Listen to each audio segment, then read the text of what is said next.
Hola, buenas tardes. ¿Cómo están? Bienvenidos a otro episodio de Conversaciones Matemáticas por Matemática Sentimental, este espacio en el que damos cuenta de ese entramado fértil, vital, complejo e inabarcable que es la actividad matemática.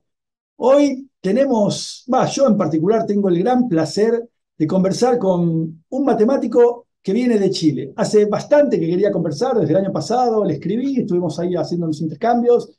Finalmente llegó el día de tener con nosotros a Nicolás Libedinsky. Nicolás es matemático, doctor en matemática, es investigador y profesor de la Facultad de Ciencias de la Universidad de Chile. ¿No, Nicolás? Sí. Bien. Además, Nicolás tiene, tiene una beta literaria, ha escrito una novela maravillosa de la cual hablaremos, que se llama La unidad de todas las cosas, que transmite un profundo amor por la matemática. Así que bueno, Nicolás, muchas gracias y muy feliz de que estés acá en este ciclo acompañándonos. Hola Antonio, muy feliz yo también de que me hayas invitado y que hayamos logrado concretar a pesar de que mi hijo tan chiquitito nos inhibió al principio, mi bebé. Pero bueno, es cuestión de esperar. Así que, che, Nicolás, hay muchas cosas para hablar: matemática, literatura, cine, educación matemática, el quehacer matemático. Así que, mirá, me lo escribí porque no sé si si lo iba a poder repetir de memoria. Imaginaba como Pitágoras habla una charla que tengamos. Entonces, ¿la digo de vuelta? ¿Ya? Imaginaba como Pitágoras habla una charla que tengamos. ¿Por qué Pitágoras habla así en tu libro? Ah, ¿por qué Pitágoras habla así? No sé, porque habla como Yoda, Claro, claro, ¿cómo fue esa lección? Por eso me escribí, traté de replicar un poco el estilo. el estilo. ¿Por qué habla como Yoda? No lo tengo muy claro, es como que, supongo que es como un poco el sabio supremo de la novela. Eh, Aunque bueno, es un sabio que va como que perdiendo sabiduría mientras pasa la novela. Fue como que deja de ser el sabio. Pero sí, no sé, es como el imaginario del sabio de Star Wars. No sé, Claro. supongo que cuando hice la novela había tanta cine y tantas cosas mezcladas que como que saqué muchas referencias de distintos lugares. Pero Sí, no yo sé si tiene una explicación muy específica. claro, me imaginé que podía ser como Yoda, pero bueno, tengo la chance de preguntártelo. Le cuento a la Sí, era gente. yo. Uno, la novela de Nicolás arranca de una manera maravillosa. Un joven matemático que anda caminando por las calles de Santiago y de repente se lo encuentra a Pitágoras vendiendo panchos o hot dogs. Nosotros le decimos panchos al hot dog. Es genial la idea de encontrarse, ir caminando y encontrarse que Pitágoras vende panchos, ¿no? Es maravillosa esa idea para iniciar una novela, Nicolás. Pero él no sabía, él no lo tenía tan claro. Él como que le parece que puede ser. Sí, sí, pero es raro, pero supongo que sobre todo hay una cosa que no sé si es que es muy perceptible para ti como argentino leyendo la cuestión, es que nosotros en Chile solemos reírnos de que pasen cosas en Chile, como que fuera ridículo. Entonces, eh, cuando pasa que como que todo está pasando en Chile, eso en sí mismo para los chilenos es chistoso. Como que esté Pitágoras y no quiero hacer spoiler, pero Claro, que claro. pasen tantas cosas en Chile ya es Ah, como que bien, en Chile es bien, como una claro. especie de broma interna. Ah, bien, no, claro. Está bueno que me agregues ese punto. Eh, es, es poco usual, no hay demasiados matemáticos que a la vez se dediquen a la literatura al mismo tiempo, ¿no? ¿Cómo fue el proceso de gestación de la unidad de todas las cosas, que es la novela de la que estamos hablando, escrita por Nicolás? Mira, Andrés Nava y Mario Ponce me pidieron que hiciera un pequeño artículo para una revista que se llama la Revista del Profesor de Matemática en Chile, y tenía que ser máximo de 4 páginas. Bien. Y yo dije lo que me pasa siempre con todas las cosas que hago. Dije, voy a hacer un artículo de 4 páginas donde voy a manifestar cómo se siente la unidad de la matemática, por qué está todo ligado con todo. Lo cual, pensándolo ahora, es totalmente estúpido hacer algo así en 4 páginas. Ya hacer algo así es demasiado ilusorio, pero hacerlo en 4 páginas es más ilusorio todavía. Entonces empecé a escribirlo y rápidamente eran como 20 páginas. Entonces le dije a Andrés, oye Andrés, parece que no, parece que tengo que escribir un libro de esta cuestión. Y él había escrito un libro con Planeta, un libro de divulgación que se llama, ¿cómo se llama el libro en inglés, Andrés? Tiene dos. Yo conozco lecciones de matemática para la hora del recreo. No, pero el más famoso que tiene es el Ah, el que otro, cuenta el historias 30, de matemáticos. sí, 33 historias, un viaje, se me olvidó, 33 historias de matemáticas, Cuenta Andrés Nava. historias de matemáticas. Sí, y entonces él le dijo a su editor, y el editor me contactó. Entonces fue como, mira, yo debería escribir un libro, y pasaron como 3 días, y el editor de Planeta, que es uno de las editoriales más grandes de Chile, la segunda más grande, después de Random House, o quizás la primera más grande, no sé, me llama y me dice, oye, ¿no estaría interesado en escribir un libro? Y yo así como, ¡oh! Vaya, qué suerte. Entonces ahí me puse a pensar cómo podía hacer, y le dije, ya, y le escribí como el primer capítulo, que es el primer capítulo del libro, y se lo llevé y me dijo, ya, perfecto, cerramos trato, haz lo que quieras. Me dio libertad total. Y vaya que Y, hiciste lo que querías. sí, entonces dije, bueno, si puedo hacer lo que quiera, voy a hacer realmente lo que quiera. Y hice lo que nosotros llamamos un viaje en la mayonesa. Me subí ahí en la mayonesa y viajé, hice un surf infinito. Y en el fondo fue como normalmente la gente tiende a decir que una buena idea para escribir cosas es tenerlas más o menos pensadas. Y mi proceso fue totalmente inverso, como que escribí el primer capítulo y después escribí el segundo, después escribí el tercero, después lo empecé a mezclar y después los cambiaba y después... Y era como que avanzaba, retrocedía, no tenía idea cómo iba a terminar. Entonces fue como todo, cada capítulo nuevo era como una... De hecho tienen estilos bastante distintos los capítulos. Son como que fueran... Sí, como que son eso, son estilos distintos. Por ejemplo, el del Samurai, el capítulo 2 por ejemplo, que es como una especie de pelea Samurai, como no tiene nada que ver con el capítulo uno, no tiene nada que ver con el capítulo de los viajes a Japón, eh, el capítulo de la cofradía de mujeres, totalmente distinto, la invasión poderosa. Todos los capítulos son como que fueran de distintos géneros. Claro. Y eso me pasaba porque como que lo iba haciendo así en el camino nomás. Entonces, a mí mismo me sorprendió mucho el final, por eso me gusta más el final, lo que te decía antes, que como que, porque a mí me costó mucho encontrar ese final, fue como una solución al problema que había hecho hasta ahí, como que tengo la novela escrita los primeros 12 capítulos, tengo que terminarlo, y termina así, y fue como para mí sorpresivo. Claro. Eh, Antes que nada, en este ciclo de conversaciones matemáticas, en la segunda temporada, hicimos una charla con Andrés Navas.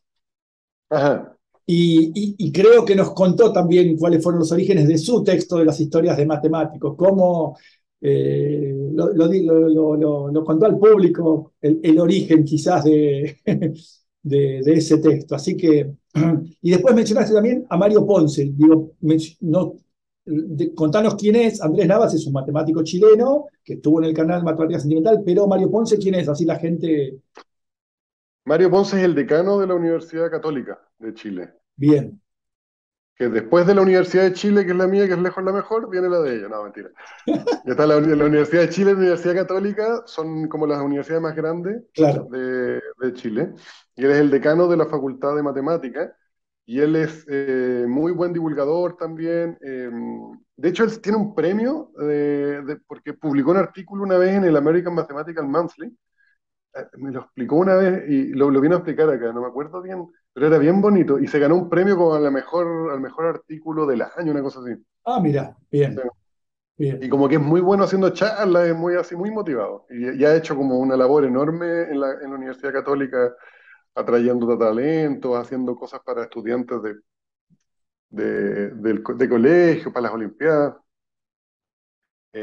Tiene una cosa, inventó una cosa del taller de razonamiento matemático. Entonces ha hecho como muchas, es muy movido, tiene muchas Ah, ideas. bien, bien, bien, Hizo su doctorado allá en Francia con Yukos, con el Medallo Fields. bien, sí. vamos a ir hablando un poco de todo, ¿no? De alguna manera pensaba, esto no te terminé de decir, pensaba que la charla fuera un poco como habla Pitágoras.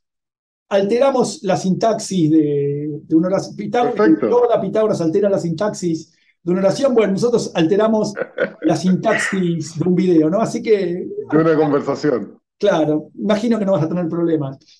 Tu novela, al mismo tiempo, es bastante cinematográfica en sí misma por el modo de relatar. Hay partes de la novela que uno se las imagina y son de acción, de reflexión, tiene todos esos condimentos, pero a la vez tiene referencias cinematográficas explícitas, ¿no? Digo, desde el nombre del matemático, protagonista de esta novela, Jean-Pierre Gonzalo, hasta el destino, ¿no? El destino de no poder acabar con su vida. Ahí no estamos haciendo spoiler para nada, ¿no? De la novela. No, no, no. ¿Cómo, Claro, pero cómo? tú sabes, perdón, dime la No, pregunta. no, dale, dale. No, pero que tú dices que Jean-Pierre Gonzalo es una referencia cinematográfica. Sí, yo pensé en Jean-Pierre Leo, el actor, Sí, justamente, totalmente, sí, sí, sí, sí, sí, el actor exactamente, por de eso, Contrató un asesino a sí, sueldo, ¿no? sí, exactamente. I Heard the Contract Killer. Que sí, que fue una película que a mí me impresionó mucho. Es una película de Aki Kaurismäki y yo la vi en Francia. Yo viví en Francia 7 años y tenía un cineclub. Y en un momento hicimos una serie de Jean-Pierre Léaud. Entonces Jean-Pierre Léaud, para la gente que no sabe que está viendo esto, es como el actor fetiche de la Nouvelle Vague francesa en los años 70. Pero esta película es una película de probablemente el mejor director de cine finlandés actual, o supongo que está vivo, no me digas que se murió, por favor. No. Eh, y Jean-Pierre Léaud ahí hace de esta persona medio deprimida que se quiere matar y que contrata a un asesino a sueldo y que después se retracta. Y es una película que me impactó mucho como, supongo que la actuación de él, en parte la idea no es nueva, no es de esa película. Ya Julio Verne creo que tenía una película, tenía un libro así, Podría tener una y película, aparece por Julio ahí, Verne se le imaginó, digo, ¿no? claro.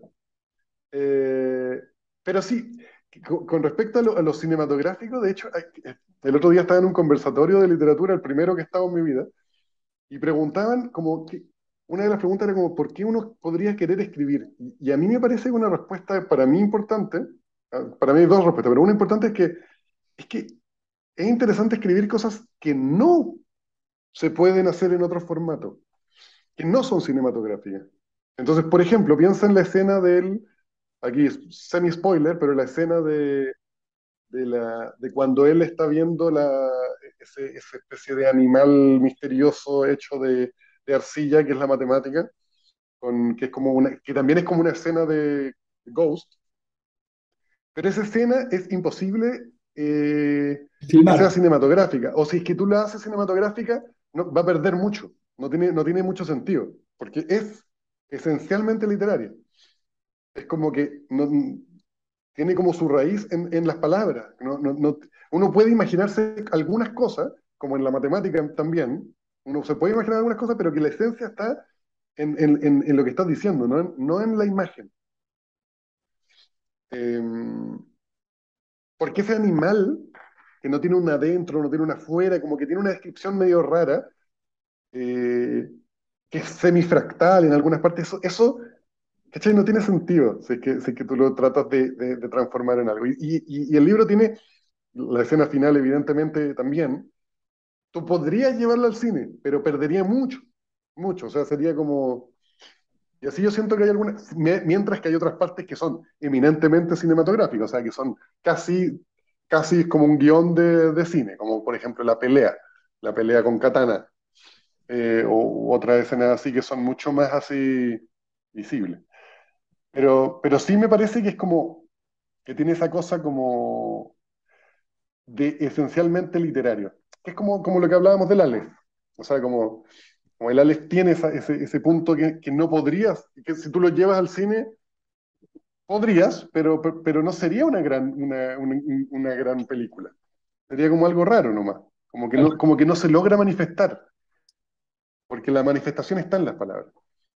Y también, eh, bueno, por otra parte, la cosa de que hay una idea, o sea, en verdad este libro no es una obra literaria, es un libro que trata de transmitir de todas las maneras que puede, con todo tipo de metáforas y sentimientos y sensaciones y distintos tipos de instancias, eh, la unidad de la matemática. Se llama la unidad de todas las cosas, pero eso es como para que la gente lo compre, ¿no? En verdad la esencia es la unidad de la matemática. Mira, Es vos, una cosa que, en algo de lo que estuvimos intercambiando por mail, me decías que vos por escrito querés expresar aquello que no puede ser expresado de otra manera, y un poco es lo que estás claro, volviendo a decir. claro, totalmente.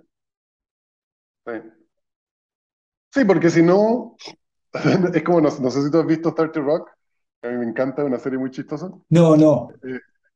Eh, Alec Baldwin ahí es como una especie de gurú de Tina Fey, que es muy chistosa, es la protagonista, y en un momento Tina Fey está leyendo un libro, y entra Alec Baldwin y le dice, hablan de algo, y le dice, a propósito, ¿tú sabías que ese libro ya salió en la película? Y ella le dice, no, sí, sí sabía. Y él se va, y ella agarra el libro y lo bota a la basura instantáneamente. Y entonces, obviamente eso es un chiste, pero en el fondo, ¿para qué escribir algo que podría ser otra cosa? Es que, claro, supongo que eso nace de la idea de que la literatura, para mí, es como es una forma de arte superior, siendo que durante muchos años yo veía mucho más cine que arte, o sea, que literatura. Veía cine así como 2 o 3 películas diarias durante años, hasta escribí críticas de cine y todo. Pero siempre pensé que la literatura era una forma de arte, como para mi percepción, superior en el sentido de que te conecta con cosas más profundas, con que te hace como que te ensancha el alma de manera mucho más potente. Es como que con la literatura puedes llegar mucho más lejos. Es más fácil ser adicto. No, en verdad, bueno, quizá no, pero no sé. ¿Tú qué piensas? No, me parece que escribir tiene una similaridad con el hacer matemática también. Lo pienso, eh, porque las ideas van decantando un poco. Ahora las vamos a mencionar, algunas cuestiones que mencionabas que tenías en cuenta para hacer matemática se pueden trasladar perfectamente a la actividad de Mm, vuelta, ¿no? Esto de las caminatas, las de trabajar, las de charlar con otros, ¿no? Un poco esto que te decía previamente, recoger testimonios ajenos, experiencias de vida, es material literario, que es lo mismo que uno hace cuando quiere resolver un problema matemático, habla con gente, ¿no? mm. Un experto te dice, digo algo que me dijiste vos, te doy el crédito. Si un experto me dice que algo es cierto, le creo. ¿Querés completar vos la oración? Por ahí no te acordás la conmigo. Si un experto me dice que algo es cierto, le creo. Si me dice que no es cierto, no le creo. Ah, eso, exacto. Digo, a veces las historias de la gente te sorprenden, ¿no? Van más allá de lo que podés imaginar. Y bueno, en ese sentido, yo los veo una actividad similar al hacer matemática y a la escritura. No sé, vos escribiste un texto, ¿qué pensás? ¿Encontrás similitudes? Supongo que o sea, de hecho hay libros, bueno, en verdad no es sobre literatura y matemática, pero claro, mucha gente ha hablado de esto. Sin embargo, claro, yo creo que para mí la similitud más grande que yo puedo vivir, porque en verdad la literatura y la matemática no existen, es como que son cosas que nosotros vivenciamos. Como yo lo vivo, eh, diría que son de las actividades más transformadoras para mí. O sea, estoy 100% seguro de que el libro que escribí yo, a la persona que más le gustó fue a mí. Y la persona a la que más cambió fue a mí. Si bien es un texto súper humorístico y lleno de bromas y todo, es como que es un texto que no se toma en serio a sí mismo. eh, igual em, tuve que escucharme mucho a mí mismo. y de repente escucharte a ti mismo y cambiar con respecto a lo que tú mismo dices. O sea, eso es raro. Normalmente uno tiende a cambiar cuando alguien te dice algo que te hace sentido, que logra entrar en tu mente. Pero si eres tú mismo, eh, en el fondo, supongo que es lo que hablábamos antes de la coherencia, que uno como que está muy como bien visto ser coherente y esto te descoherentiza, porque tú tienes que tomar distintos puntos de vista, tienes que decirlos de manera convincente y, y eso te hace, yo creo, poner en duda muchas cosas y también como es una cosa que tienes un objetivo, o sea, yo quiero manifestar una cosa vital que yo vivo, que es esta sensación muy potente de unidad en la matemática, que es algo extremadamente lindo. Entonces, es algo que fue muy transformador para mí. Y la matemática, sin ninguna duda. O sea, es cosa de conocer matemáticos y tú te das cuenta de lo transformador que es, porque todos los matemáticos somos parecidos igual. O sea, si tú eres matemático no te das cuenta, porque te parecen muy distintos. Es como no sé, los chilenos creemos que somos todos muy distintos, pero en verdad para un extranjero, no sé, para alguien de Noruega, somos muy parecidos. ¿Cachai? Y los matemáticos en verdad tenemos muchas cosas parecidas. O sea, la matemática es una actividad profundamente transformadora que te hace pensar de una manera, que te hace vivir de una manera, que te hace entender de una manera. Para nosotros es muy natural entender el mundo en general de manera racional. No todo, pero tenemos esta cosa de, naturalmente, a ti, Antonio, si te pasa cualquier cosa, tú probablemente piensas como, estoy haciendo esto, ¿por qué? ¿Por qué estoy haciendo esto? La mayoría de la gente ni siquiera piensa eso. Para nosotros, matemáticos, es obvio que hay que pensar por qué estoy haciendo esto, ¿cierto? Yo diría que la mayoría de la gente cuando hace las cosas no piensa el por qué. Y si no piensas el por qué, no sabes realmente bien qué hacer. Es como, esto que estoy haciendo, ¿lo estoy haciendo para molestar a esta persona o para que para hacerla reír? Y entonces hace una cosa medio intermedia alguna gente, entre que es medio molestar y medio hacer reír. Y es como que ellos mismos no saben, porque no se lo han preguntado. Y si es que se lo preguntaran, no harían eso, harían otra cosa. Entonces, los matemáticos, yo creo que la matemática es una actividad muy transformadora y la literatura también. Y en ese sentido creo que es lo que a mí más me parece que se parecen. Yo, ya que estamos acá hablando de esto, a mí lo que siempre en los últimos años cada vez me convenzo más, eh, a- a- yo miro para atrás a mis 18 años, 17 en realidad, cuando decidí inscribirme para estudiar matemática en la facultad, lo he contado en algunas charlas, lo que motivó mi decisión fue una revista de juegos de ingenio que mi madre me compraba en mi adolescencia, ya por los 80. Y yo quise estudiar matemática para resolver juegos de ingenio, ¿no? Y bueno, miro hacia atrás a ese jovencito que entró a la facultad y estoy feliz, profundamente feliz por la decisión que tomé. Y lo que tiene la matemática es que creo que hablando, lo que he hablado con algunos amigos escritores, más o menos lo mismo, se transforma permanentemente, como vos decís. Son pocas las profesiones, me parece, que te ponen en un estado de aprendizaje permanente, ¿no? Que te permiten cambiar completamente no completamente, pero ir modificando tu visión del mundo. Pienso, eh, volviendo a esto que señalaste ya lo de la coherencia, ¿no? Uno no sostiene la misma opinión toda la vida sobre los mismos temas. Y la ciencia y la matemática en particular es un poco un ejemplo, ¿no? Las Mm, geometrías euclidianas. Al principio nadie las aceptaba, hasta que la gente se permitió dudar y surgieron, ¿no? mm. Los espacios de dimensión infinita aparecieron. La teoría de conjuntos de Cantor, nadie se la imaginaba. Al pobre Cantor, Kronecker lo castigó un poco, pero finalmente se impuso, ¿no? La matemática tiene muchos ejemplos de cómo podés, por ahí no es saludable mantener la misma opinión toda la vida. Es como el cuerpo con un elemento. ¿Qué piensas del cuerpo con un elemento? ¿Existe o no existe? ¿Va a existir algún día o no? Va a existir, va a existir. Es como el futuro, yo creo que el cuerpo con un elemento es como los números, raíz de menos uno hace un tiempo. Claro, bueno, y en ese sentido me parece que una cosa que a mí me interesa rescatar de la matemática cada vez más, y ahí lo quiero emparentar con la literatura, no sé a ver qué te parece, el valor metafórico que tiene la matemática para representar otras cosas. que no son por ahí lo que uno se imagina, lo directo. Eh, la noción, si uno habla de círculo o de circunferencia, te doy un ejemplo, ¿no? Automáticamente cuando uno es chiquito, ¿qué es lo que nos viene asociado a la noción de circunferencia, círculo? Lo redondo. Lo redondo como una característica intrínseca al hecho de ser una circunferencia. Después estudiamos un poquito, hay otras normas, y vemos que el círculo tiene otra forma.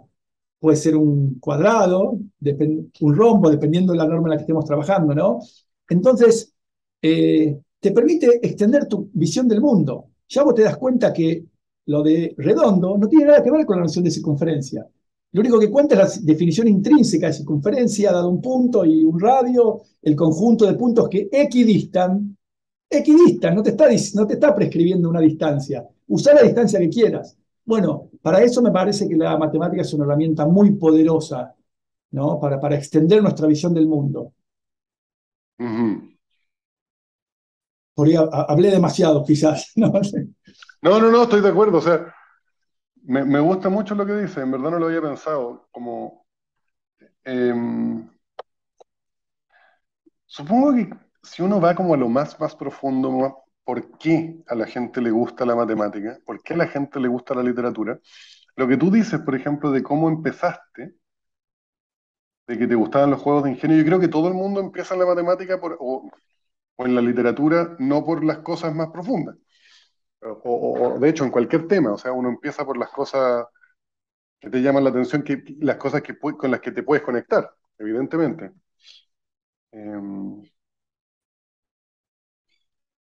Vos comenzaste en la matemática, por lo que leí, por lo que me contaste, por las Olimpiadas y por querer ser como sí, tu hermano de alguna manera. sí, por tratar de ser inteligente, copiarle a mi hermano y poder viajar. ¿Qué hace tu Eh, hermano? Mi hermano era rabino, es rabino ortodoxo en una comunidad en Chile. Tengo dos hermanos rabinos ortodoxos, el mayor y el menor. Eh, pero sí, con respecto a lo que decías tú, como que eh,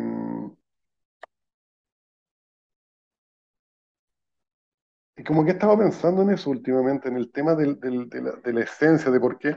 Porque como que es muy fácil, en general, si a ti te entrevistan o si es que tú conversas con alguien y tú le preguntas a alguien, ¿por qué tú eres esto? ¿O por qué eres esto otro? La gente se siente casi atacada. Como que no lo piensa, no lo piensa realmente. Si tú le preguntas a un escritor, ¿por qué escribes? Ah, porque no puedo evitarlo. Y un matemático, ¿por qué eres matemático? Ah, porque no sé qué. O sea, no lo piensan realmente, yo creo. Y yo creo que en el fondo probablemente todos tenemos, o sea, no todos, pero como que hay grupos de respuestas posibles. Y a mí, por ejemplo, la literatura me atrapó desde chiquitito, cuando me leía como novelas como Crimen y Castigo y cosas así que me hacían reflexionar desde el punto de vista, sobre todo ético. Y, supongo que me hacían entender el mundo de otra manera, como lo que tú dices, como que ensanchaban mi visión de las posibilidades que tiene el mundo. Pero eso no me fascinaba al punto de lo que me fascinó después cuando descubrí la poesía. Y la poesía para mí es como una cosa que cuando realmente la descubrí, que fue leyendo a Jorge Tellier en un café en Alemania, me leí un libro entero de Jorge Tellier. Jorge Teliek es Tuve un como, poeta, perdón, es un poeta chileno, ¿no? es un poeta chileno, es como el poeta el número 6 de Chile, en mi ranking personal. No, el que más me gusta, no, el que más me gusta es Enrique Lin. Pero él es el poeta que me hizo entrar en la poesía y me leí sus poemas, todo su poemario, pero en verdad una antología, y él habla mucho de la infancia y de y en el fondo era como vivir a través de él, conectarse con la infancia, que es algo tan potente, o sea, no sé, uno podría tener un viaje en el tiempo, literalmente, como viajar en el tiempo, si es que tuviéramos algún nivel de tecnología, que pudiéramos viajar en el tiempo y ser niño de nuevo, no sería tan potente como lo que viví con ese poema, con ese poemario. Porque, porque lo vi todo y lo viví, lo viví, pero a través de su experiencia y de sus lentes. Y con esa atmósfera que daban sus palabras. Y de alguna manera eso me hizo sentir. Yo lo llamo como que se ensanchó el espíritu, pero lo que me hizo sentir es como que me hizo sentir mucho más como un ser humano, como que el ser humano es mucho más profundo de lo que yo creía, que la vida es mucho más grande de lo que yo creía después de leer eso. Sentí que como que, como que el universo era mucho más mágico y mucho más lleno de colores y mucho más interesante. Y que yo era mucho más interesante. O sea, este tipo de Telier, no sé, pero un tipo súper humilde, era alcohólico, vivía en un pueblo perdido, no sé dónde. Yo lo vi en charlas, parecía un tipo muy sencillo, pero con sus palabritas que escribió, o sea, era de una potencia, de una visión, de una capacidad de hacerte entrar en un viaje que te cambia la vida. Y yo siento que eso mismo pasa con la matemática. Uno puede tener un acercamiento a la matemática tipo lúdico, tipo, me gusta resolver problemas, o me siento inteligente cuando resuelvo problemas, o no sé qué. O mucha gente, en el mundo de la matemática yo veo mucha, también, no como en otras áreas, pero mucha competencia también. Gente que quiere ser mejor que este otro, o que quiere ser mejor para no sé qué. Como, y hay alguna gente que también tiene una experiencia de repente que es como transformadora y que tú dices como, "Guau". O sea, hay gente que vibra a un nivel con la matemática y yo creo que poca gente vibra a ese nivel con otras cosas. Y ese nivel de vibración viene de lo mismo, yo creo, para alguna gente. Yo por eso me siento tan cercano a las dos cosas, porque en matemática como que puedes vibrar en el sentido de decir como, como que te puedes sorprender primero de tu propia idea, pero usualmente de la idea de otros, de decir como, wow, esto es absolutamente increíble. Es como, ¿cómo una idea así puede emerger de un ser humano? Parece como algo sobrehumano, de belleza. Y obviamente son como distintas cosas, pues son distintas áreas y afectan a distintas partes del cerebro y del cuerpo y te afectan de distinta manera. Pero, y tienen cargas distintas. O sea, la matemática tiene la carga de como que el que es bueno es inteligente.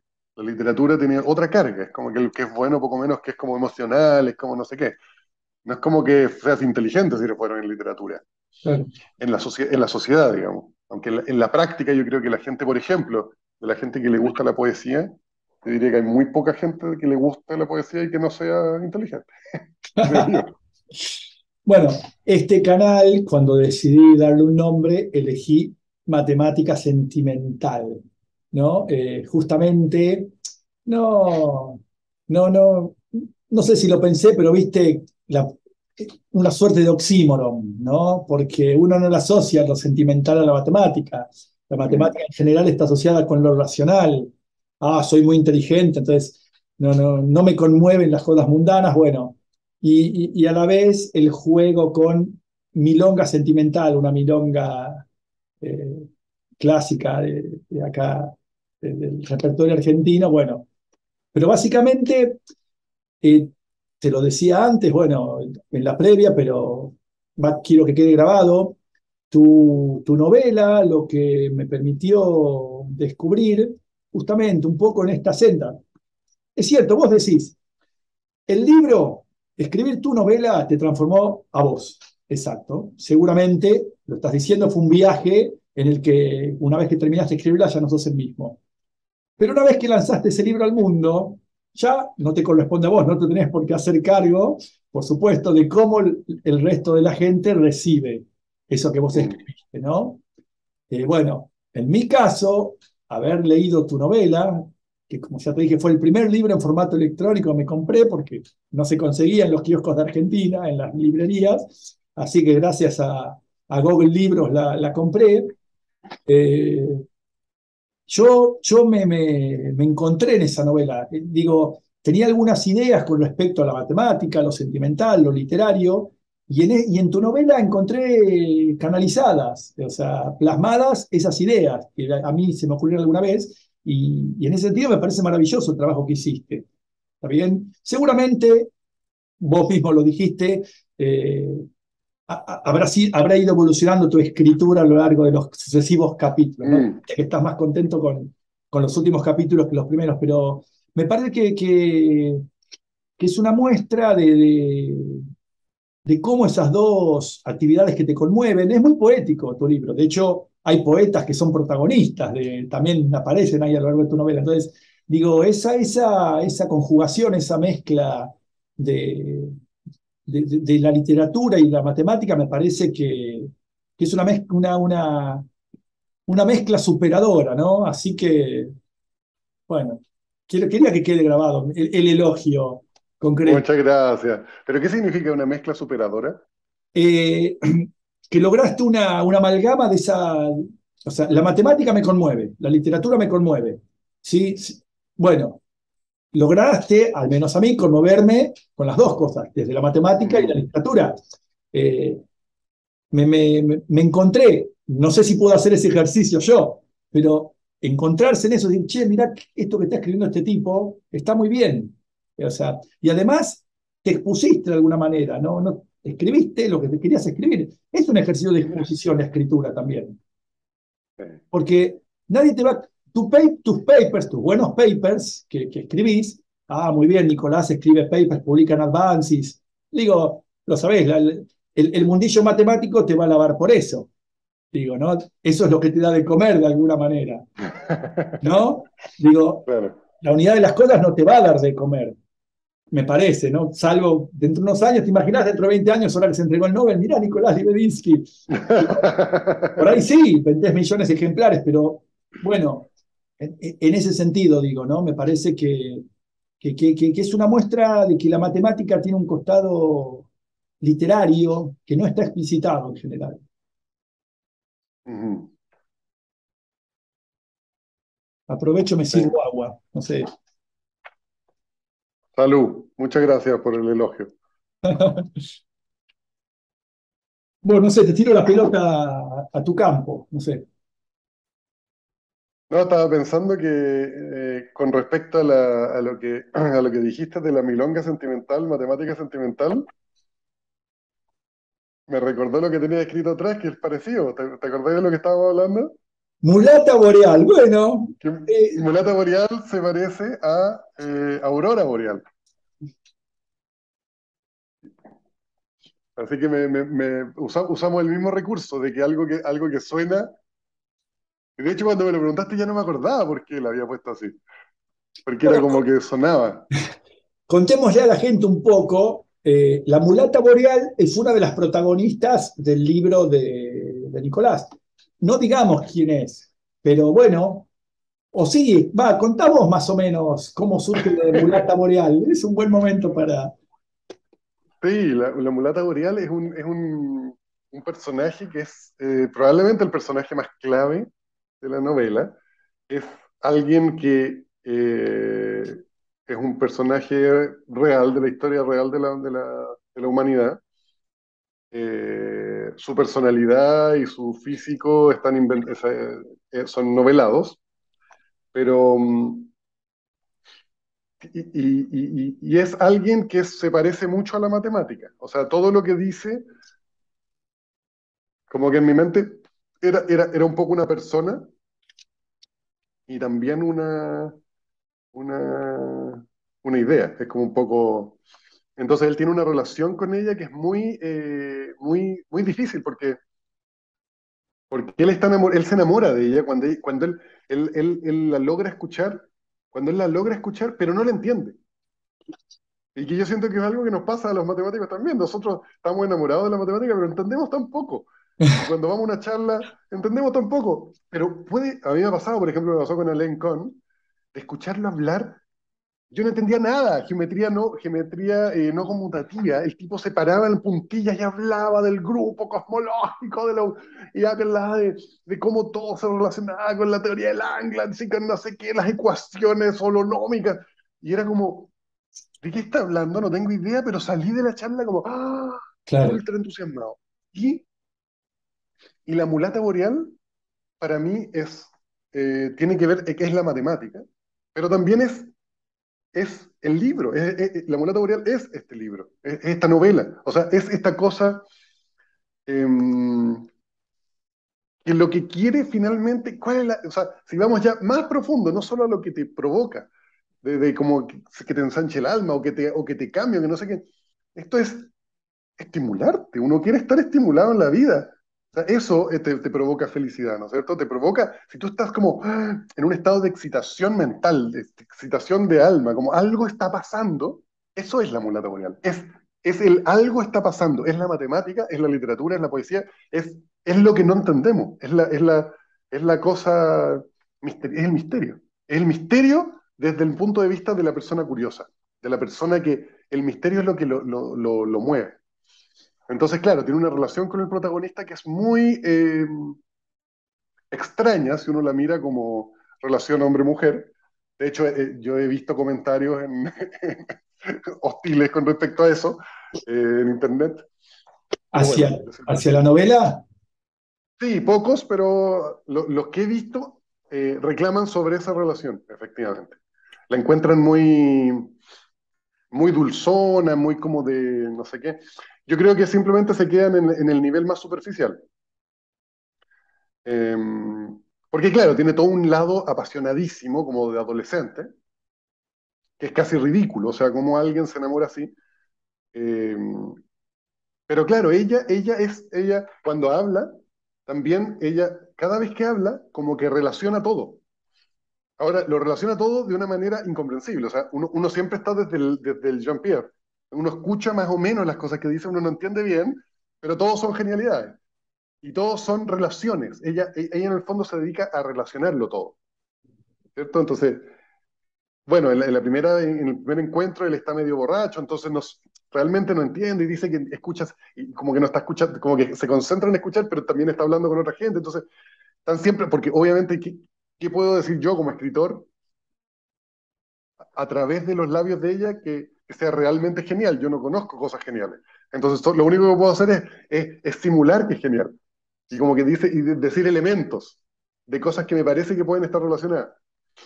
Entonces, la mulata boreal, bueno, también tiene no sé, pues, es un ser que es extremadamente esquivo, extremadamente esquivo. O sea, él cree que con ella va a lograrlo todo, que ella es todo para él.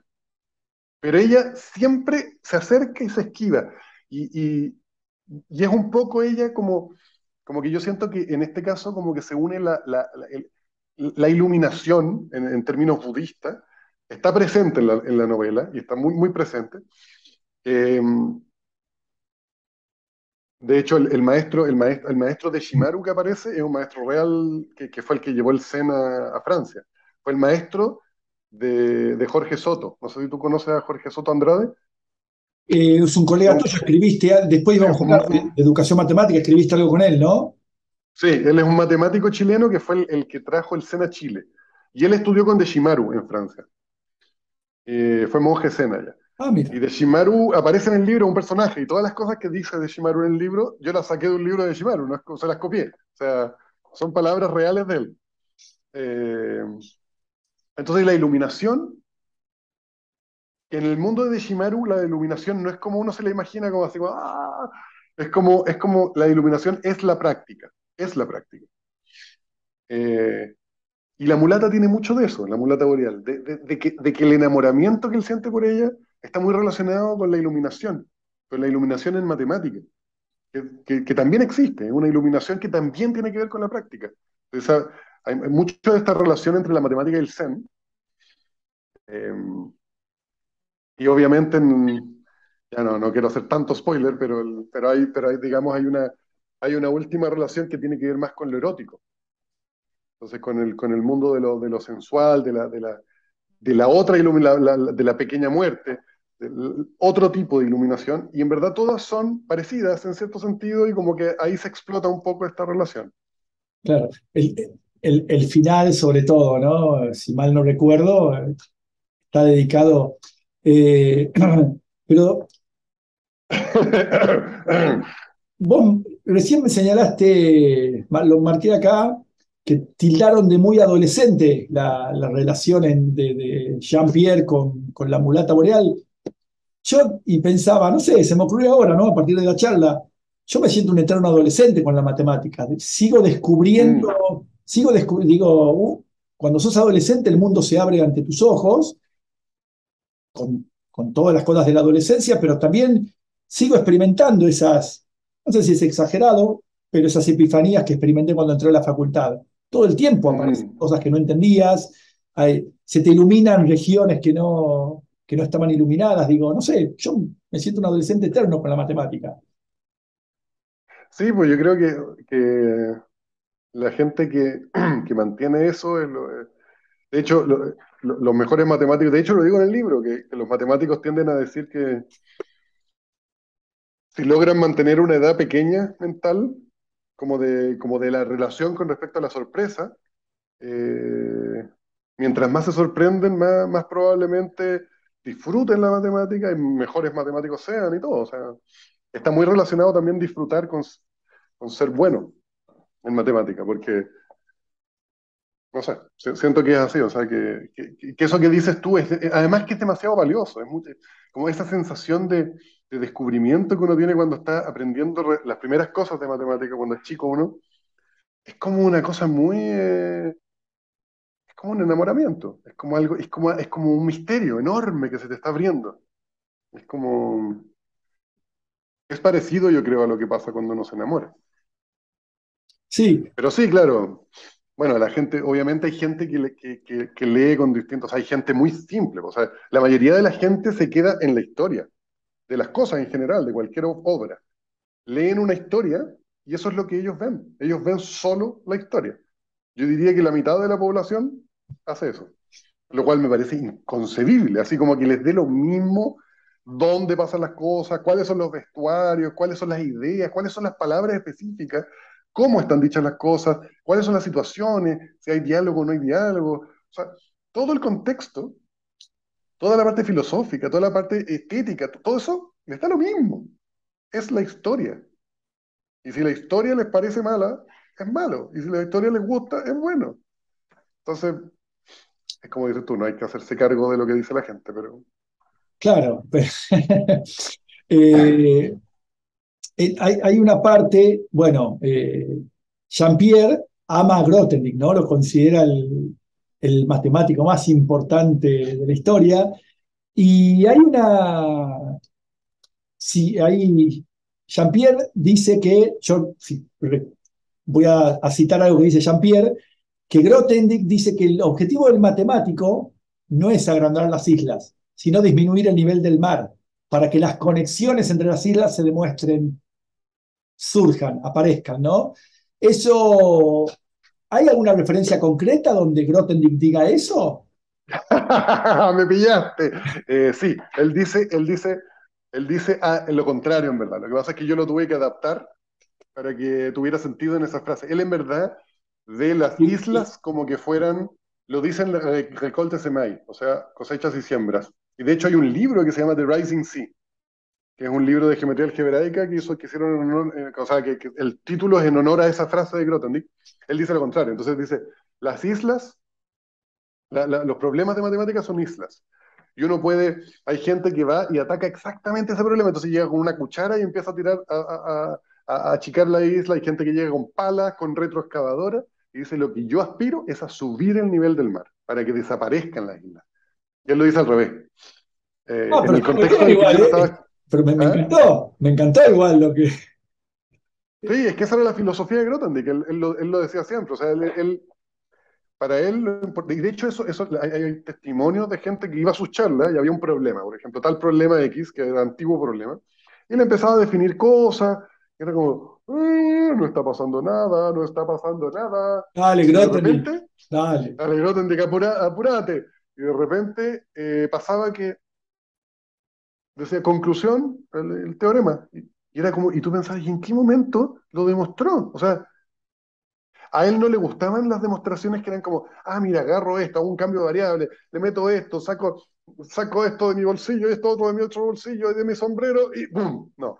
Le gustaba que fuera totalmente natural, que fuera obvio, que no fuera un... Él quería que el problema dejara de ser un problema, que tú te preguntaras por qué alguna vez fue un problema, no que lo solucionaras.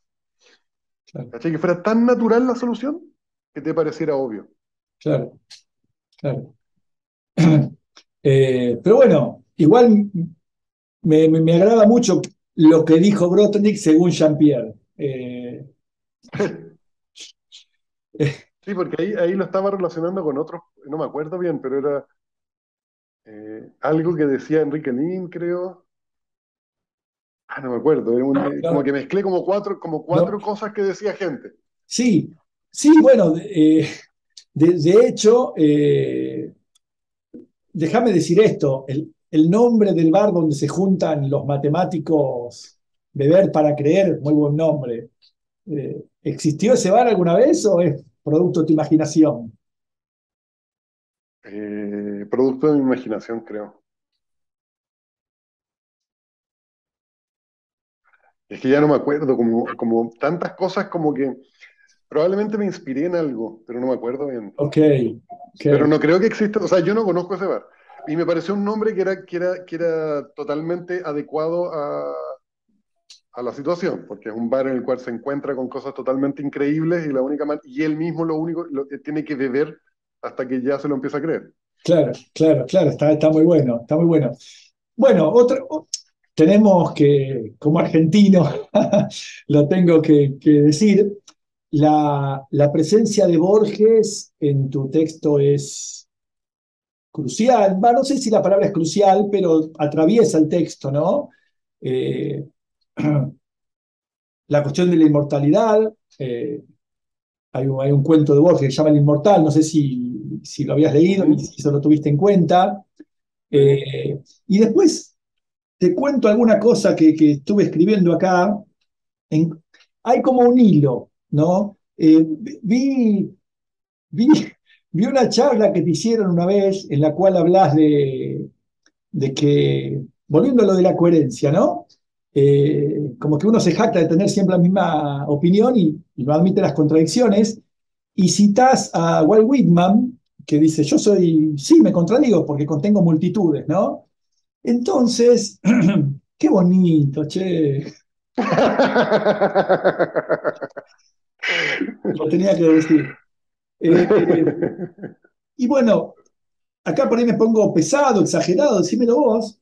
Encuentro un hilo que va de Whitman a Borges, obviamente porque Borges admiraba a Whitman. De hecho, Borges hizo el prólogo y una traducción, creo, del poemario Hojas de Hierba. Borges tiene un poema que se llama Camden 1892, Ujú, exactamente, que Camden es la ciudad donde murió Whitman mm, ujú. en 1892. Y entonces hice un hilo así entre Whitman, Borges, Bob Dylan, porque Bob Dylan tiene una canción, I Contain Multitudes, contengo multitudes, eh, y, y, este, y a la vez el Aleph, porque el Aleph aparece en varios epígrafes de capítulos, citas eh, partes de diversos cuentos que aparecen en el Aleph, no sé cómo, corregime cómo se dice correctamente, Aleph o Aleph, Yo diría Aleph. Aleph, perfecto. Y, y de hecho, una de las citas que está en el epígrafe del Aleph es una de Hamlet que dice, aun si yo estuviera acotado en una cáscara de nuez, puedo ser rey de un mundo infinito, algo así. Bueno, me Mm, parece que hay un hilo ahí que va entre la literatura y la matemática, ¿no? Por todo lo que representa el Aleph, la multiplicidad de hechos, de eventos, de ideas que pueden surgir de algo tan insignificante como un grano de arena. Eh, mm. bueno, no sé, te cuento Sí, la... estoy totalmente de acuerdo. O sea, lo que dices de Whitman me parece, o sea, Whitman, yo diría que es probablemente como en términos poéticos, demasiado poderoso y demasiado importante en Latinoamérica. O sea, yo creo que Borges y Neruda, por ejemplo, tuvieron que luchar contra Whitman. O sea, no sé si exagero aquí, pero yo creo que era como una especie era su maestro, su ídolo, su padre, el padre al que hay que matar, todo eso. O sea, Whitman es hojas de hierba y en verdad, Whitman en general, yo creo que es como que él es el Aleph. O sea, él contiene multitudes, él contiene todo, él habla de todo, él es la expansión suprema de la personalidad y del, Como que él quiere serlo todo al mismo tiempo, y sus poemas son así. Entonces, claro, el Aleph es una metáfora que yo utilizo un poco también de la matemática. Para mí la matemática, la mulata, como que todos son el Aleph, todos son esta cosa que contiene, porque la matemática en el fondo nosotros también sabemos un poquitito, tan chiquitito, sabemos, es un granito de arena lo que sabemos nosotros de matemática. La matemática realmente parece infinita, no es como otras cosas donde parece como que es más difícil ver la infinitud, ¿no es cierto? Como que en la matemática nosotros, probablemente tú y yo sabemos que sabemos muy poco. Como que la gente que sabe poco en general cree que sabe mucho. Nosotros sabemos que sabemos un granito de arena. Y en ese granito de arena está contenido todo el resto del universo, todo el resto del universo matemático. Y tantas cosas pasan al mismo tiempo, ¿no es cierto? En el Aleph y en el libro aparece el teorema de Pitágoras, que es como quizá el teorema de Pitágoras podría ser más como el granito de arena, como el Aleph, donde todo está contenido. Entonces, de hecho, mi libro originalmente era un libro como de divulgación matemática. No sé si tú te acuerdas que yo hablo del cuaderno marrón, donde Jean-Pierre va escribiendo sus ideas de cómo toda la matemática y todo el resto de las cosas emergen del teorema de Pitágoras. Originalmente este libro era el cuaderno marrón. Y yo tengo escrito, no sé, 60 páginas de eso, que al final nunca hice porque no está muy bien escrito, pero ese era el origen, y como te explicaba al principio, de ahí partió todo, de partir del teorema de Pitágoras, ir a más dimensiones, ir a distintas geometrías, ir a la probabilidad, ir a y era como que de ahí me iba a un montón de cosas y empezaba a relacionarlo a sistemas dinámicos, eh, etcétera. Entonces, totalmente de acuerdo contigo, o sea, el Aleph, eh, el Aleph, que es esta cosa que lo contiene todo, que es Whitman y que es la matemática, también tiene que ver con la inmortalidad. O sea, la inmortalidad, como ya lo dicen, lo digo en el libro muy pronto, como está la inmortalidad como que se obtiene al hacer una gran cosa, y está la inmortalidad real. Y la matemática es como, no sé, yo siento que da como una especie de inmortalidad real, momentánea. Sí, ahora cuando volví a leer por segunda vez la novela, no la terminé, como te decía, pero automáticamente, ya habiéndola leído y habiéndome conmovido por primera vez, pensé en el Inmortal de Borges también. Bueno, alguna pregunta te hice por mail, eh, porque en el libro el epígrafe está en uno de los capítulos, creo que el 8, cuando citase esa frase de Borges, de un cuento, que es que en algún momento un hombre sabe que hay un destino, que tiene que tomar un camino, ¿no? ¿Te acordás que, no sé si lo recordaste, te lo pregunté por mail, que es esa es un cuento de Borges, que está en el Aleph, que se llama Biografía de Isidro Tadeo Cruz. Eh, Ujú. y Cruz es el fiel compañero del Martín Fierro. El sargento Cruz es al que mandan a capturar a Martín Fierro cuando se hace desertor del ejército. Y en el Martín Fierro, cuando lo atrapan, el gaucho Martín Fierro se empieza a debatir a duelo contra todos los soldados. Y el sargento Cruz, que era el que lo tenía que detener, dice, no, no, Cruz no va a consentir o no consiente que se mate así un valiente. Y se pasa del lado de Martín Fierro. Entonces es un personaje mítico de la literatura argentina, el sargento Cruz, ¿no? Y bueno, y se Ujú. pasa, los matan a los otros soldados y emprenden la huida hacia el desierto. Así termina la primera parte del Martín Fierro, que se van al desierto Cruz y Fierro, como una amistad que se forjó ahí. En ese momento en el que Cruz tenía que decidir qué hacía. Y Borges lo que hizo, le inventó una biografía al sargento Cruz. Eh, bueno, me parece maravilloso. De alguna manera, salvando las distancias, vos le inventaste una biografía a muchos matemáticos. Sí. Digo, y es así, en algún momento hay que tomar las decisiones que hay que tomar. Claro, claro, pero claro, supongo que igual en mi novela la parte biográfica de la gente yo la estudié, o sea, hay muchas cosas que son reales, pero claro, inventarle una biografía a alguien así es una idea muy buena. En Inmortal. Después, Sí, no. no, después te puedo pasar un cuento y hay un escritor argentino, Martín Coan, que fue más allá y escribió un cuento que se llama El amor, en el cual muestra que finalmente Martín Fierro y Cruz eran pareja. Entonces, Martín Coan, un gran escritor argentino contemporáneo, después te lo puedo pasar. Eh, pero bueno, ¿cómo es tu relación con Borges? Toda esta introducción mía para que vos te explayes sobre tu relación con Borges. Yo a Borges lo leí de chico, en verdad. Entonces, hubo algunas cosas de él que me fascinaron, eh, pero que no me acuerdo bien cómo. Me acuerdo uno de, por ejemplo, que se llamaba Las ruinas circulares. Ese lo recuerdo como muy vívidamente. Eh, Me acuerdo del de los inmortales.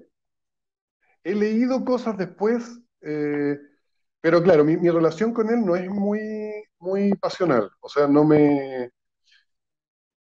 Por ejemplo, no sé, Bolaño me fascina mil veces más. Me parece como que me parece que Borges es demasiado perfecto. Mm. Es como inaccesible. Es como si uno quiere imitarlo, no puede, es imposible imitarlo. Entonces, es bueno manifestar discapacidades para que la gente no se sienta tan lejana a uno. Entonces, yo creo que Bolaño, por ejemplo, hace eso mucho mejor en el sentido de que parece humano. Borges parece como Federer, como Claro, claro. imposible imitarlo. Bolaño es más como Nadal, como que el esfuerzo ahí, como que, como que uno lo va a lograr. De hecho, citás a Bolaños también. Hay una cita a los detectives salvajes al Sí, principio, ¿no? Todo lo que empieza como comedia termina como tragedia, algo así, ¿no? claro. Eh, Sí, yo creo que Bolaño, por ejemplo, para la generación, no sé, relativa, sub 40 de Latinoamérica, yo diría que Bolaño es mucho más importante que Borges o que Cortázar o que Vargas Llosa. Como claro. que él es como la referencia, yo diría, yo creo, de los escritores más jóvenes. Eh, pero sí, o sea, Borges igual, obviamente, yo me leí y disfruté la calidad, o sea, entendía que estaba era como, a mí Borges me recuerda un poco a Jean-Pierre Serre en matemática, como alguien así como que escribe de manera perfecta, que tiene ideas sorprendentes, que es muy preciso, que nada le sobra, que es como, no parece humano. Sabés que después te lo voy a compartir. Mencionaste a Neruda también. Vos sabés que hace poco vi un video. Entrevistaste a Neruda. No, debo confesar que nunca he leído nada de Neruda, No me digas pero que se murió. no lo sé. No sé. Le descubrieron algo, creo. Está cancelado, quizás, ¿viste? No sé. Porque, bueno. No, no, no. Borges era, al mismo tiempo, Borges era un callejero, a su estilo. Era un Ujú. tipo, le gustaba el tango, le gustaba lo gauchesco, lo arrabalero, y era bastante insidioso cuando quería. Hay una entrevista que vi hace poco que le hace un gran periodista argentino que ya falleció, junto con Borges, y ¿Eh? habla mal de Gabriela Mistral y de Neruda, Borges, así. O sea, definitivamente los castiga. Borges le dice al propio entrevistador, a ver, dígame usted algún poema bueno de Neruda en ese estilo. Y Borges dice, yo en una época tenía miedo de hablar mal de Neruda, porque iban a decir que estaba envidioso porque a él le dieron el Nobel y a mí no. Eh, te lo voy a compartir después al video. Y finalmente dice, aparte, de esta manera habla Neruda, dice, le escribió poemas a la cebolla, a la lechuga, qué cosa horrible. Bueno, ese era Borges también. Ah, sí, pero yo creo que eran hermanos, era como un odio de hermanos. Ah, Pero está es bueno verdad que son esa. como, o sea, yo creo que los dos son seguidores de Whitman, yo creo que son como hijos de Whitman. Sí, Y Neruda tiene poemas que son, en mi opinión, mucho mejores que los mejores de Borges. O claro, sea, tiene poemas de mierda también, evidentemente. O sea, claro, es muy distinto que Gabriela Mistral, Gabriela Mistral es más en la línea de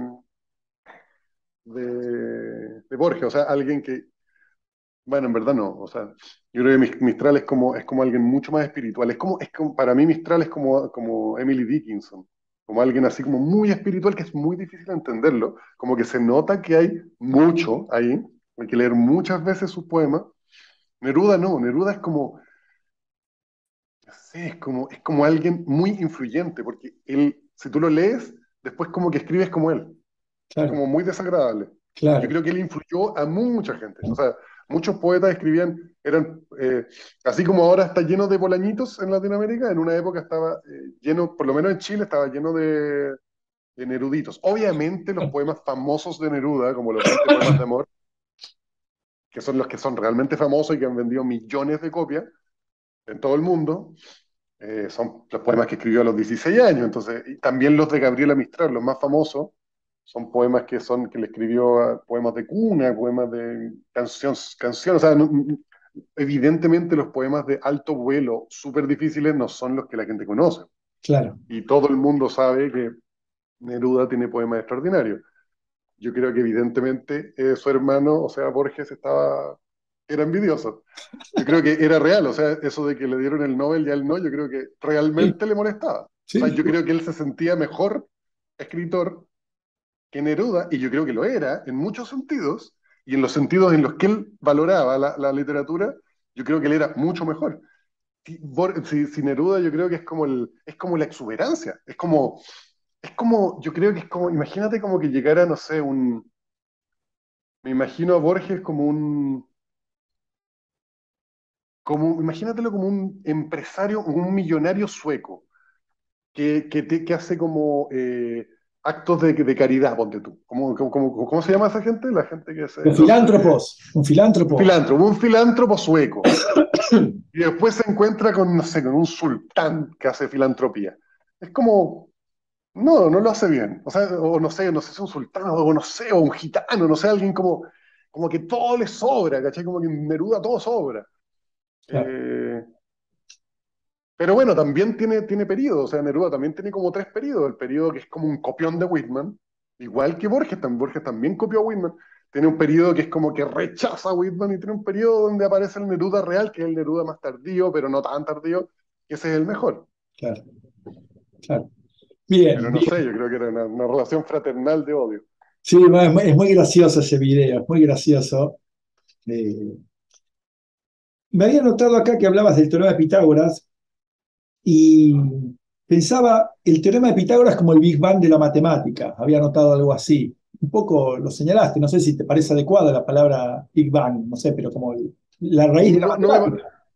no me parece adecuado porque o sea, yo creo que yo veo el teorema de Pitágoras como que la matemática fuera un bosque y como que el teorema de Pitágoras fuera una de las entradas. Como que de ahí puedes disgregarte hacia todo, pero yo creo que hay muchas entradas, o sea, Bien, habría que pensarla. Yo la tuve que bien, pensar harto tiempo para bien. poder, porque claro, cómo llegar, pero como justamente como es conexa la matemática o bastante conexa, uno puede llegar desde cualquier lugar. Claro, bien. Bueno, gracias por la observación. Bueno, quería que, ya hace más de una hora que estamos hablando, ¿eh? Se pasó así. ¿Seguimos un ratito más? ¿No tenés problemas? No, no tengo problema. En una hora y cuarto tengo que ir a tomar cervezas con un exalumno. Perfecto, así que bueno. Eh, cómo te dedicaste un poco también a la educación matemática, ¿no? Les cuento a la gente, tiene una página de internet muy linda, Nicolás, muy agradable a la vista. Después, en en la descripción del video vamos a poner el link a tu página. Eh, ¿Ya? Veo que contás una historia que trabajaste con 3 estudiantes sin entrenamiento previo durante un año con problemas de las Sí, Olimpiadas Matemáticas. sí. Bueno, aprovechemos eso como punto de partida para que nos cuentes un poco tus reflexiones sobre el hacer matemáticas, sobre la educación matemática, sobre el enseñar matemáticas. Bueno, todo partió cuando yo hacía Olimpiadas, participaba en las Olimpiadas y me di cuenta de que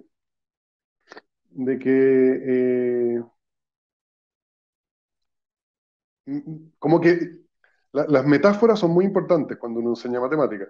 Y, y la primera metáfora que uno tiene que pensar, yo creo, es qué es enseñar. Entonces me acerqué a la metáfora de que enseñar es como enseñar matemáticas, es como enseñar a jugar un deporte, en el cual siempre es mejor jugar con los alumnos. Entonces hice una estrategia en un colegio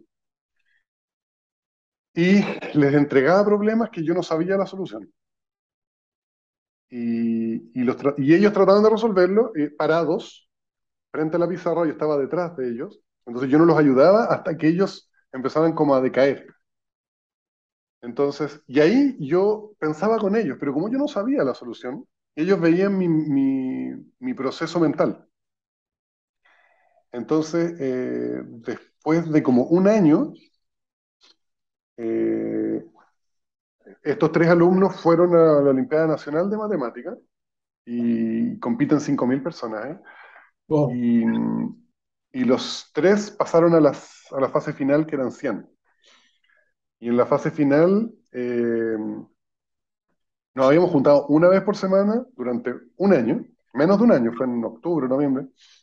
Y en la fase final, bueno, a algunos les fue bien. Entonces yo esperaba que alguno sacara alguna medalla y darle. Y, de hecho, este es uno de los momentos probablemente más emocionantes que he tenido en mi vida, después de esta charla. Eh, A todos les decís lo mismo. a todos les digo lo mismo. Eh, y la cosa es que dan las medallas de bronce y no sale nadie de mis Uf. alumnos, dan las medallas de plata y yo estoy ahí como, oh, por favor, ¿qué hay? Y ya yo no estaba muy seguro si alguien podía sacar medalla de oro, habían como la gente que compite en la Olimpiada Internacional y todo, entonces, y estos estaban recién empezando, y dan la primera medalla de oro y se la dan a mi primer alumno. Y yo así, ya llorando. La segunda medalla de oro a mi segundo alumno. Y yo ya en estado de shock. Y la tercera y última medalla a mi tercer alumno, y ahí se acabaron las medallas. Y yo me quedé así, en shock total, total, así no lo podía creer. ¿Esto en cuándo fue, más Y o menos? estamos hablando del año 2002, ponte tú. Yo acababa de salir del colegio, Ah, o sea, hace 20 años. claro. Eh, y, y entonces fue como, wow, como que dije como, realmente esta cosa como de, o sea, en tan poco tiempo lograron subir tanto su nivel que evidentemente había algo ahí. Entonces, después empecé a hacerlo más. Lo hice en la universidad en Francia, después me fui pronto a Francia y lo hacía con mis alumnos en Francia. Cuando volví a Chile, yo hago un curso que se llama Creatividad Matemática desde que llegué prácticamente, y ahí hago ese mismo proceso. Entonces, claro, me he dado cuenta de que es muy importante la postura. O sea, yo venía defendiendo eso desde hace 20 años, de que estar parado y estar en grupo es totalmente distinto para resolver problemas que estar sentado como que la actitud física me parecía como algo clave. Me parecía clave el ambiente que hubiera, o sea, que hubiera como un ambiente distendido, medio humorístico, donde la gente se riera. Me parecía clave lo que yo, bueno, yo no sé si, obviamente hay muchas maneras de enseñar, pero me di cuenta que la metáfora del deporte no es mala, en el sentido de que si tú, por ejemplo, quieres aprender a jugar básquetbol o, no sé, béisbol, y te enseñan en el pizarrón las reglas, después no vas a ser capaz de jugar. Y eso es lo que pasa con la matemática. Nos enseñan en el pizarrón las reglas y después no somos capaces de jugar. Mientras que si que tú te pones a jugar básquetbol o béisbol ahí en la cancha y el profesor juega contigo, es un jugador más. Que eso es lo que hacía mi profesor de básquetbol. Nos enseñaba jugando con nosotros. a mí me parece que es evidente que tú, porque si es que no hay alguien que sabe jugar, un profesional que está jugando contigo, tú no sabes qué es lo que hay que hacer. Tú juegas de cualquier manera. Él te puede decir, mira esto, pero si tú lo estás viendo mientras juegas, es totalmente distinto. Entonces, en la matemática es muy importante es el qué hacer cuando no sé qué hacer. Cuando estoy en blanco, ya no sé qué hacer. ¿Qué hago? Y eso es lo más importante que puedes enseñarle. Y no se puede enseñar como de manera técnica, así como, mira, cuando estás en blanco tienes que mirar un caso particular y después tienes que... No, tienes que hacerlo. Y tienes que equivocarte frente a ellos y tienes que pensar con ellos. Entonces, siento que, bueno, también los entrenamientos eran largos, duraban como 3 horas. O sea, hacíamos un problema difícil y eso también es importante porque ellos en general, la gente del colegio no está entrenada para nada para hacer problemas difíciles. O sea, que duren, ni siquiera difíciles, problemas que, en los que ellos estén pensando intensamente 3 horas, ese entrenamiento, pero les hace crecer el coco de manera impresionante. Es como algo que nunca han hecho, entonces es muy fuerte para su cerebro. Entonces, eso como que descubrí un poco ese método y lo he ido perfeccionando con el tiempo. Cada vez lo he suavizado, ya no lo hago tan bestia. Ahora agrego cosas que es como que los hago que ellos me digan a veces un problema, cualquiera, que yo no conozca, y yo trato de hacerlo en la pizarra. Entonces ahí les saco la presión. Esa es la parte un poco más fome del curso, o sea, más aburrida, a ellos no les gusta tanto verme haciendo problemas, pero es muy útil para ellos, es muy útil. Entonces eso más o menos. Bien, y usaste la palabra fome, que la conocí gracias a 21 minutos. Eh, ¿Y cómo veías 21 minutos en YouTube? Está en Netflix, Está en Netflix. estuvo en Netflix o en YouTube. No, creo que, bueno, mis hijos, lo conocí por mis hijos. Una genialidad, Mira. una genialidad. Me encantó, no sé si te gusta. Eh, y cuando das un curso, porque muchos matemáticos ponen como un reparo hacia esa manera de trabajar, que en un curso tradicional no hay tiempo, hay que dar unos ciertos contenidos, hay un programa que cumplir, tenés que dar teoría de la medida, teoría de cuerpos, lo que sea. Eso lo haces en este curso de creatividad matemática y en tus otros cursos, por ahí cuando das cursos de doctorado, ¿cómo haces? ¿Tratás de seguir este mismo estilo o No, modificás la cuando doy teoría? cuando doy curso de doctorado los hago bastante más expositivos. Eh, Cuando son cursos, depende del tipo de curso, pero yo cuando hago cursos así como de más de mi área o de áreas como que son muy avanzadas, eh, trato de porque ya es difícil entender las cosas, entonces yo mismo hago un esfuerzo muy grande para leerme varios papers y entenderlo, entonces trato ahí es como que hago un curso normal, diría yo, pero y en los cursos como más de licenciatura, muchas veces he tratado cosas de este estilo, pero genera reacciones mucho más, muy, muy diversas. Ahí no es tan obvio que sea algo positivo, Claro, porque, porque efectivamente la gente, o sea, en el curso de creatividad no hay nada que aprender, entre comillas, no hay ninguna materia que estudiar. Entonces es como aprender a resolver problemas. claro, Pero si es que hay materia que aprender y tú no haces un curso convencional, siempre va a haber gente muy enojada. Siempre va a haber un porcentaje de los alumnos que no están dispuestos a aceptarlo. Y si les llega a ir mal con una claro, cosa que no es convencional, es el fin del mundo. Entonces a mí como que últimamente ya me tiene un poco cansado hacerlo en cursos así. claro. Entonces trato de evitarlo. Trato de evitarlo, pero por suerte, ahora hace 6 días dejé de ser director del departamento. En ese periodo hicimos una innovación de la licenciatura y ahora tenemos por lo menos 2, quizás 3 cursos de invitación a la investigación. Uno en primer año, el Bien. mío en el de segundo año y uno quizás en cuarto año. El de primer año es distinto, es como por equipo, hay como una cosa, es más estructurado. O sea, Este es más modificar el libre plan de porque, estudios de la carrera. sí, Bien. Ese es, sí, porque claro, porque si es que uno tiene que estudiar teoría de la medida, o sea, yo lo hago así, porque en verdad no me gustan las clases expositivas, me aburren. A mí me aburrían como alumno. claro, Y de hecho las clases que hago son muy valoradas por otro porcentaje. Hay un porcentaje de gente que se le abre un poco la manera de enseñar. y como que se dan cuenta y aprenden mucho, pero genera mucho más conflicto. Entonces claro. es un poco cansador. Y en esta modificación que están llevando a cabo, en este primer curso, por ejemplo, ¿hay alguna serie de contenidos prescriptos? O sea, dentro No. de esa creación, es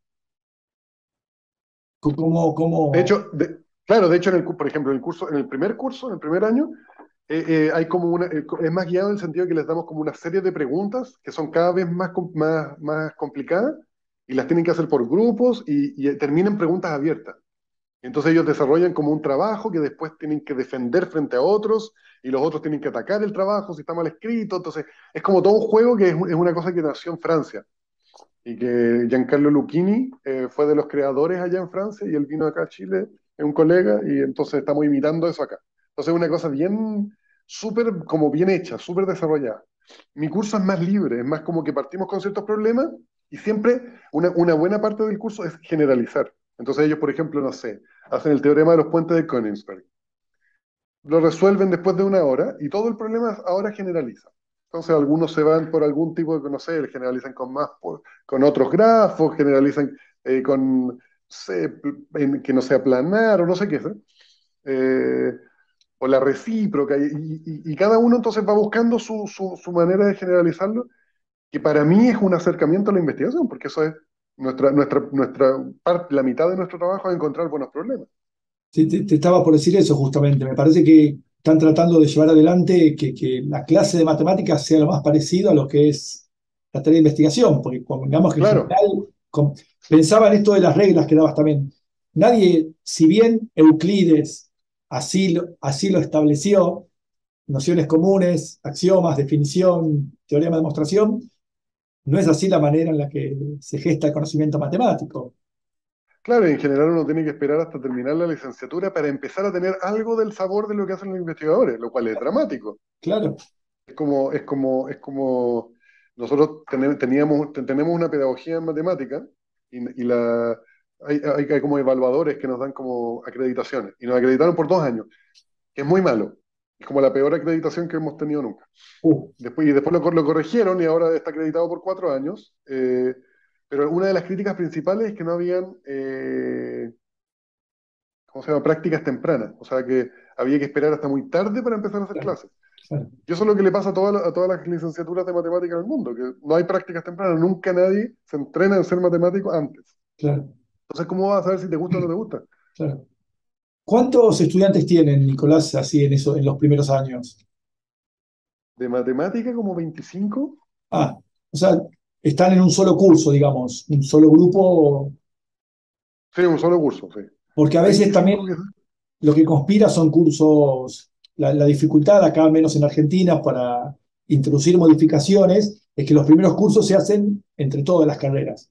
Es Ah, difícil llevar adelante, tenés 800 alumnos haciendo el primer curso de matemática, ¿no? Entonces, tenés muchas comisiones, muchos docentes, es difícil a veces eh, plantear algo homogéneo, ¿no? Un acercamiento homogéneo a ese trabajo. claro, claro, eso ahí, claro, con muchos alumnos es muy difícil.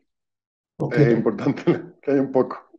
Bueno, nos quedaron montones de cosas para hablar. Quizás hacemos una segunda en algún momento. Nos quedó una suerte de decálogo matemático. Yo no te había contado, lo del decálogo matemático surge también porque Giancarlo Rota una vez escribió en el Notices de la American Mathematical Society un texto que se llamaba, un artículo que se llamaba 10 lecciones que me hubiera gustado que me enseñaran. Y bueno, entre esas dice publicar el mismo resultado muchas veces. eh, dice, ¿Cómo, cómo que publicar el mismo resultado muchas veces es bueno? sí, él lo cita como algo. Sí, sí, dice, primero publicar la versión más trucha de tu trabajo, la versión más inicial, después pulilo. Dice algo así como, y da un ejemplo, creo, de Riz, si mal no recuerdo, que publicó en un oscuro journal húngaro, dice primero, la primera versión, después la publicaba en otro reformulado, lo publicaba en otro lugar. Lo dice Rota, yo, perdón, no maten al mensajero. Eh, Después dice algo así como, vas a ser más recordado por tu trabajo expositorio que por tu trabajo matemático. eh, dice algo así como, siempre reconocí a todo el mundo. Bueno, bueno, un poco de ahí venía lo del decálogo matemático. Eh, vos, alguna me dijiste, pero la que quiero tomar, voy a tomar esto porque justo apuntan a algo que yo pienso, en cómo las computadoras modificaron radicalmente el modo de concebir la matemática, ¿no? Cada vez nos permiten concebirla más como una ciencia experimental. Lo que antes era la matemática no tenía la facilidad que tenían los físicos, los químicos, los biólogos, ¿no? Para experimentar. Ahora con tu notebook vas a cualquier lugar, voy a un bar, tomando un café, ahora mientras toman cerveza con tu exalumno, pueden ponerse a experimentar en algún software, ¿no? Y bueno, vos me dijiste algo así como, antes menospreciaba los cálculos con computadora, ahora menosprecio a los que menosprecian los cálculos con computadora. Se entiende la ironía, el chiste, pero bueno, lo pongo como uno de los ítems del decálogo que vamos elaborando y si querés extenderte con respecto a eso unos minutos. Sí, no, yo creo que cuando yo empecé en matemática, como que yo supongo que venía un poco de la escuela de que lo abstracto era mejor. Mientras más abstracto, mejor. Y mi director de tesis es muy abstracto, mi director de postdoc era ya un nivel de abstracto como que no, él no había hecho un cálculo en su vida, era así, un genio, pero así como demasiado abstracto. Y, y entonces pareciera, cuando yo empecé mi doctorado, cuando estaba como por la mitad, me parecía que era como imposible hacer cálculos con computador y pensaba como si alguien puede hacer cálculos con computador es porque es muy concreto lo que está haciendo. Y como... eh, y mientras más concreto me parecía menos valioso. Después me di cuenta con el tiempo de que, o sea, de que en mi área es extremadamente fácil calcular con computador, o sea, es cosa de entender suficientemente bien las cosas y a menudo puedes llevarla a un cálculo en computador. Incluso gente como Kontsevich, que es probablemente o posiblemente el mejor matemático vivo. Yo tenía un compañero que era alumno de doctorado de él y él me decía que se pasaba la mitad del tiempo haciendo cálculo en el computador. Entonces, bueno, también mi colega, probablemente el mejor representacionista actual que hace teoría de representaciones, el más famoso quizás, Jordi Williamson, él también trabaja mucho con computadores y hemos trabajado juntos en temas de cosas con computadores, hemos encontrado contraejemplos juntos. Entonces, claro, mi impresión inicial era totalmente falsa, ¿no? O sea, no solo falsa, sino que además negativa para mí, porque si yo hubiera aprendido con más ahínco cosas de computación cuando era más joven, ahora no sería tan difícil. Ahora siempre tengo que trabajar con gente que sabe computación, porque ya soy demasiado flojo como para aprender. Bueno, Nicolás, ¿algo más que quieras decir antes de terminar la charla? ¿Alguna frase para la inmortalidad? Una frase para la inmortalidad. Y que yo te diga, ay, qué bonito, qué lindo.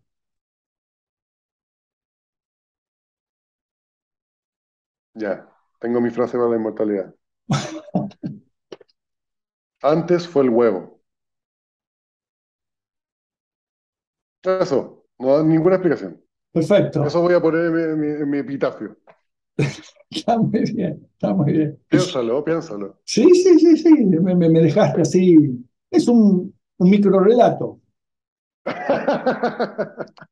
No, es una solución al eterno problema de si fue antes el huevo o la gallina. Claro, Es que bien, yo lo resolví. Lo estuve pensando y dije como, era si no obvio, hubiera habido huevo, no habría habido gallina. Entonces, claro. no sé, me ocurrió, lo resolví y quería compartirlo con la humanidad en este momento. Muy bien.